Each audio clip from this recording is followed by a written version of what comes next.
समय र तासको बिचको सम्बन्ध जनाउनको लागि राखेका हौँ। जस्तै हाम्रो एउटा तासको डब्बामा चाहिँ नियरली 54 वटा कार्ड हुन्छ, तर त्यसमा चाहिँ 2 वटा जोकर कार्ड हुन्छ, जसले गर्दा हामीले यसलाई 52 मान्ने गर्छौँ। र एक वर्षमा एउटा हप्ताको सङ्ख्या पनि 52 वटा नै हुन्छ। यसरी हेर्ने हो भने 52 weeks is equal to 52 cards in deck.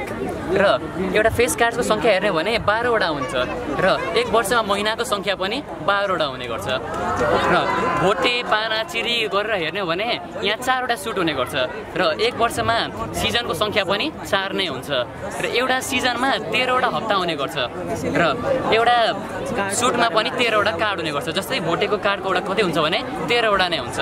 यसरी हेर्ने हो भने समय र यो तासको बिचमा ठुलो सम्बन्ध हुन्छ। र अर्को सम्बन्ध के हो भने यदि हामीले यहाँ सबैको भ्याल्यु जोड्यौँ भने 364 पुग्छ, र क्वेसन के आउन सक्छ भने यसलाई चाहिँ कसरी जोड्ने, र यसलाई जोड्नको लागि हामीले ज्याकको भ्याल्यु 11, क्विनको भ्याल्यु 12 र किङको भ्याल्यु चाहिँ 13 राख्ने, र यसरी जोड्दाखेरि चाहिँ समग्रमा 364 पुग्ने गर्छ। र हाम्रो एक वर्षमा 365 दिन हुन्छ, एप्रोक्सिमेटली भ्याल्यु इक्वल रह्यो। र ती 364 दिनमा चाहिँ हामीले यदि यो 2 वटा जोकर कार्ड पनि जोड्यो भने 366 दिन हुनुपर्छ, जसले चाहिँ एउटा लिप इयरलाई चाहिँ जनाउन सकिन्छ, जुन चाहिँ हाम्रो प्रत्येक 4 वर्षमा आउने गर्छ। र अर्को रिलेसन के हो भने यहाँ कलरमा रेड र ब्ल्याक युज हुने गर्छ, जसले चाहिँ हामीले दिन र रातलाई जनाउन सकियो। र यसरी हेर्दाखेरि चाहिँ कार्ड र समयको बिचमा ठुलो रिलेसन रहेको छ।